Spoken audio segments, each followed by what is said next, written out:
Everyone. Welcome to Grace Every Day, a podcast for Christian wives of blue collar guys.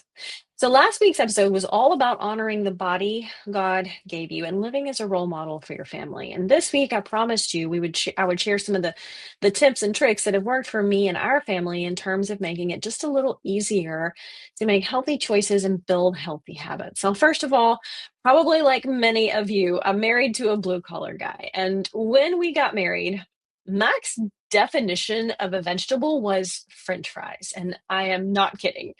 And that was pretty much the only vegetable he would eat. Okay, maybe I'm exaggerating just a little bit, but not by much. French fries were the only vegetable he liked, and he didn't cook. Well, he still doesn't cook, but at home when I met him, Mac didn't have any dishes. He had like a stack of paper plates. Like he just did not cook. He ate tuna sandwiches or chicken noodle soup when he was at home, and that was it. And so it was interesting when we got married. He told me, he said, "You don't have to cook, and if you do, I'll love it.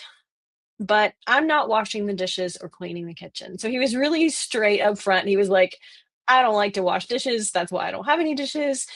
And so that was fine with me. I've never minded the chores. And so I just kind of naturally took on the kitchen duties, grocery shopping and cooking and all of that. And you probably can relate. It wasn't always easy, like working all day, coming home, and then trying to put together what would be considered a healthy meal for our family, right? And we had Eric half of the time. We had joint custody, and Eric was just 9 years old at the time.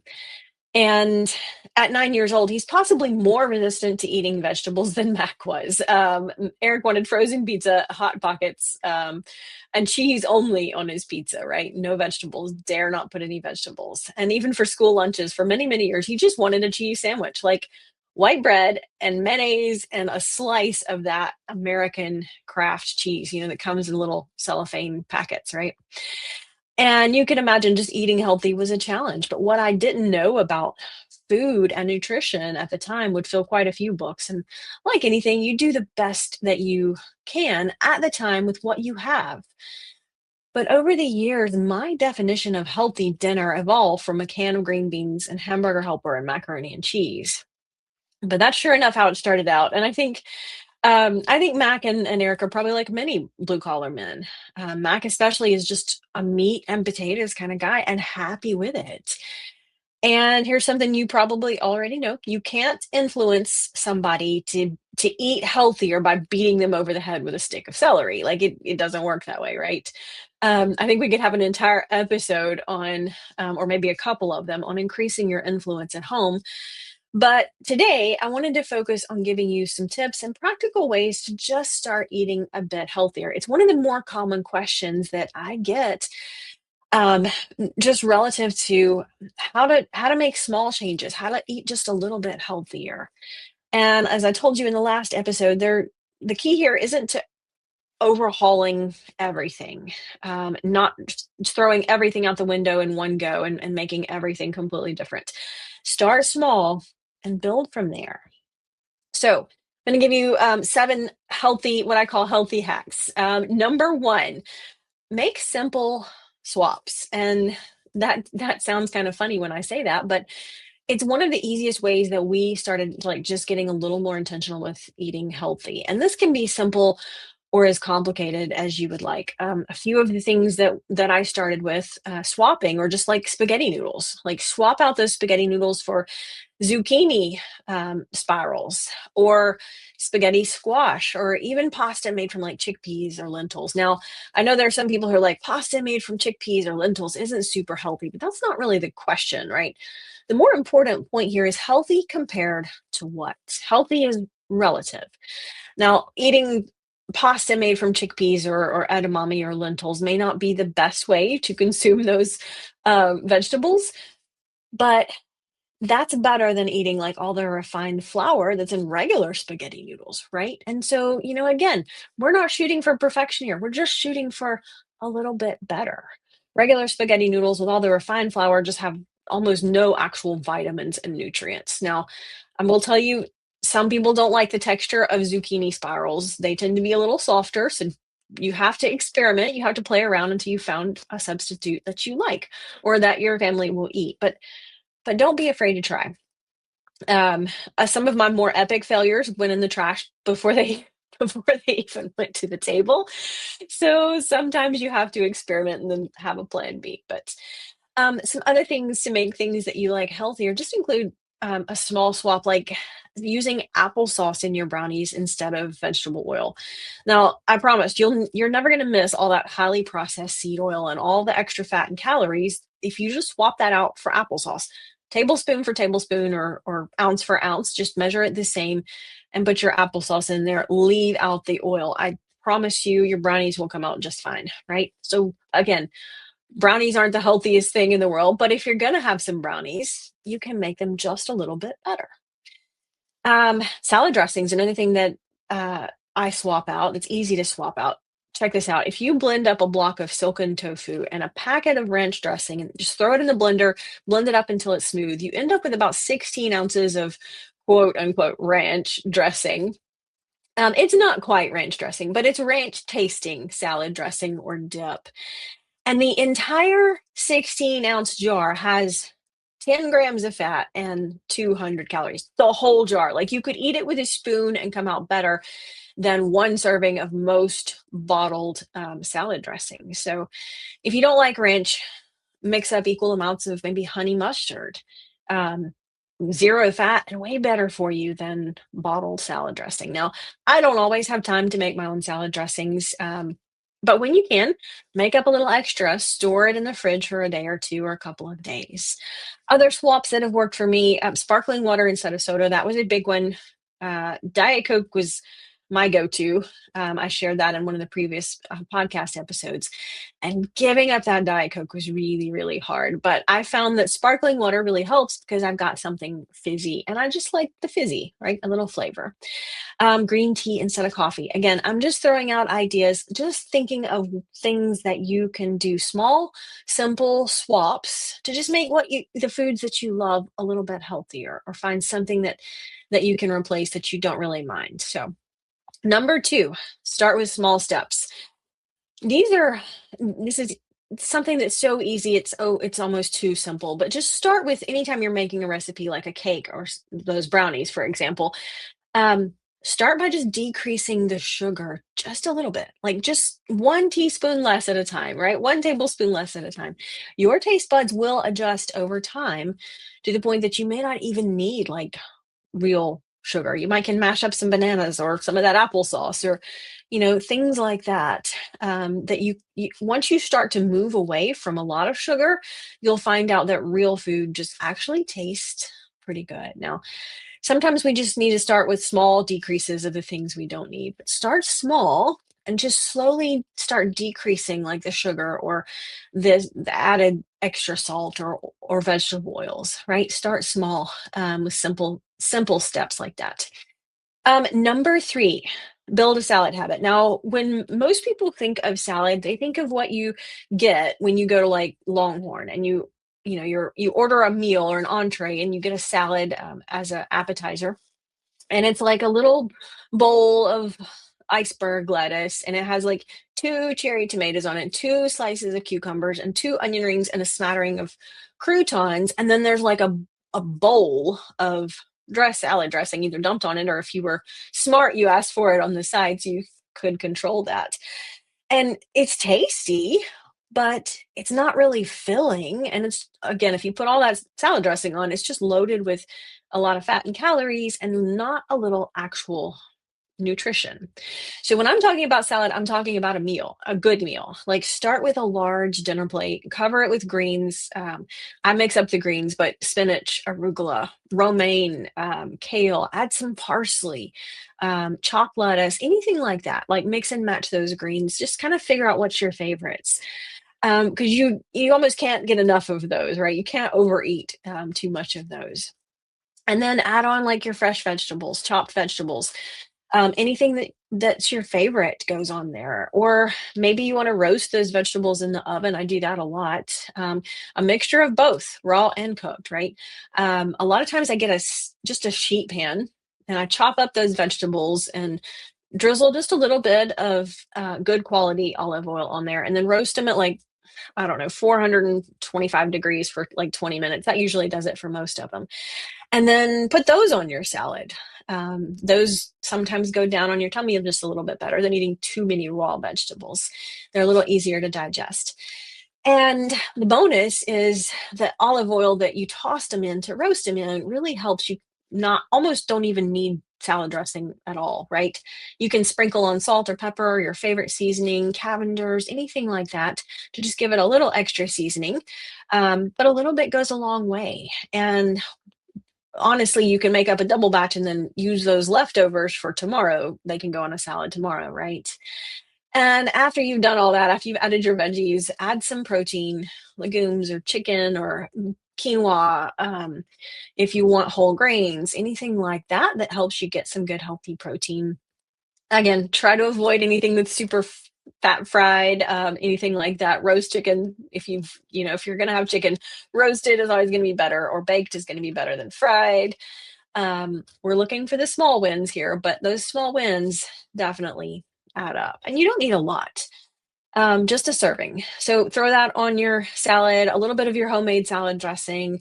You might you might want to add some avocado, mash it up, and then you really don't need salad dressing. So you can get kind of creative here. Like I do a hamburger salad with lettuce and tomatoes and pickles and onions and maybe protein like ground beef or in my case sometimes tofu. And then instead of dressing, I mix up like mustard and ketchup, and then I feel like I'm getting a hamburger without all of the things, the bad things in hamburgers like the bun that I don't really need. So you just kind of get into that salad habit, right? Get into the habit. Just start with one meal a week for a massive salad. You'll be getting some great nutrition and not a lot of junk. Start small, one salad a week, two a week. I'm to the point in the summer, especially like when it's hot and I don't really like a lot of heavy food. A salad a day is almost like non-negotiable. Like I have to have my salad. Um, Last thing on that, salads like this, they travel really well. So when you make up one for dinner, make up an extra one. Just don't add your salad dressing and take it tomorrow for lunch.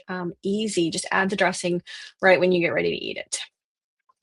So, number four, simple ingredients. A good general rule when it comes to food, the fewer ingredients something has, generally, the better it's going to be for you. And make sure these ingredients are things that you can pronounce. If you don't know what they are, look them up. Look up what they are doing for you, in your body, and compare the labels. Like, even better, find more foods that don't have a label. Those are always going to be the best ones for you. Number five, spices. Get spice savvy. A lot of times our food has salt or sodium, fat or sugar added because these things add or enhance the flavor. So when you start to skip most of that added sodium and fat and sugar and just experiment with spices to enhance the flavor, real food tastes good. Again, once your taste buds stop expecting the junk food, it'll take a few weeks, but then you can start just really tasting actual real food tastes better, right?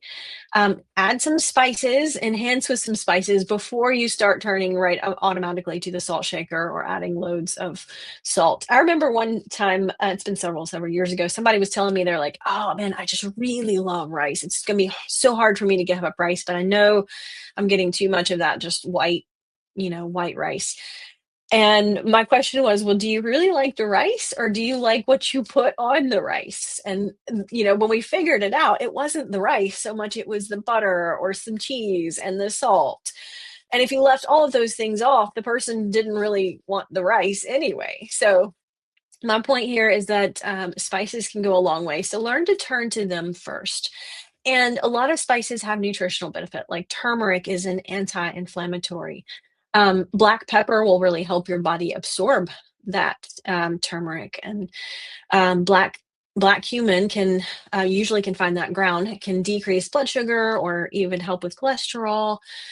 Um, along the line, now that I think about that, I just want to add here, your body does need sodium along with other electrolytes to function properly. So I am not at all saying you need to cut out all of the salt in your diet.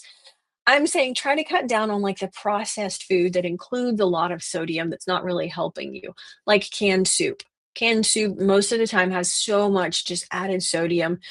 Um, and then it just, again, if you can get away from that added processed sodium and added foods, canned foods, and then, if you sit down at the table and you're like, and I just really need a little salt, that's okay. And again, your body does need salt, just like it needs some fats, but it needs the right kind of fats. It needs good fats like avocados. So the closer we can get to that and away from, again, those just highly processed oil in a bottle fats, the better we are. Um, Here's a tip. If you don't like plain water, try adding some lemon. I buy a bunch of lemons and I juice them up by hand when I have time. And that, because that does take a little bit of time, but I love lemon in my water, right? And so I juice them up all at once, and then I pour the juice into one of those like 99-cent ice trays you can get and just stick in your freezer. And then every time I want some lemon in my water, I can just pull out one of those ice cubes and throw it in my glass of water. And that's a great way to get extra vitamin C, and it tastes good. And I don't have to cut up a lemon every single time, right? Time saver, trust me, massive time saver. Um, Number six, since we're talking about juicing, several years ago, Erica got us into juicing, and I will say at the time I thought it would be a fabulous idea for Mac because this was back before he didn't eat a lot of vegetables. And I knew he needed to eat or drink more vegetables. And it's really been good because his taste buds have changed over the time as a result. And now he actually does eat vegetables. But I just thought when we started juicing, I was like, oh, this will be really great for him because he needs to get more vegetables. But I was like, oh, I don't really need that. But I really could tell that the juicing helped me. See, a lot of our food today is just missing like the micronutrients that we need. Our bodies need those vitamins, those micronutrients. And a lot of times we're getting too many calories. So we're overfed, but we're malnourished from the point of nutrition and actual micronutrients. And I could tell a difference. Little things like my dandruff just cleared up, my skin got better. Little things again, but those little things are big things when we think about, hey, that's impacting my health. Obviously, there was something in my diet that I wasn't getting. I suggest if you don't know about juicing, I would start with a documentary called Super Juice Me. It's an interesting documentary. It follows a group of people who start on a juice fast. Now, I'm not telling you to do a juice fast. I'm not even recommending that. I am saying the documentary was incredibly eye-opening, though. It follows this group of people, and all of them have several diseases, like chronic illnesses. They're all on medications. I think one guy is taking like 52 pills at the start of the documentary. And then over the few weeks, by the end of I think they did a 28-day documentary, he's down to like 2 pills a day. After he stopped taking almost all of his medication. So again, I'm not saying that you necessarily need to do a juice fast, but adding juicing can really help increase that healthy nutrition. I've done a few fasts. I just don't love doing fasts. I much prefer to eat healthier every day than just do something extreme. Some people really like the extreme way, but again, I would just start with a documentary and just learn a little bit more about the power of nutritional benefit from juicing. So the documentary just really helps show that. Definitely eye opening. You can find it on. I think you can even find it on YouTube for free, but it's also on like Netflix or wherever. Number seven, start tracking everything. It takes a little bit of time. It's frustrating the first few days, especially. But I guarantee you, when you track your food for a few days, you become more aware of what you're actually taking in, and number two, the effect that it has on you. There's some great apps out there that make it easy or use AI. Just take a few days or a week, even if you've got time, and just log down everything. You don't have to track things for the rest of your life. Just a few days or a week will help you be more aware, right? Pay attention to how you feel after you eat certain things. Do you have more energy? Do you have less energy? Are you crashing in the afternoon? Are you getting enough calories? Are you getting too many calories? Do you even know how many calories you need? There's some great tools out there, but a lot a lot of times, if we just spend a little time getting more intentional and just track it for a few days, we're more aware. And you don't have to track it forever. The interesting thing is that if you just start tracking it, you're going to start rethinking a lot of your food decisions. Like if you walk into Starbucks and you're like, I'm going to get the grande with four pumps, blah blah blah. And then you look up and you look at the menu and you're like, oh, but that has 400 calories. Or if you look online, it's got 30 grams of sugar, and you're like, ooh, I don't really want to put that in my food app. And so you might make a different choice. Again, nothing right or wrong here. It's all in context of where you want to go. And these are just little ways that you can take small steps toward getting a little healthier. So there you go. My 7 favorite healthy hacks to help you build better health habits. And I've said it before, I'm going to say it again.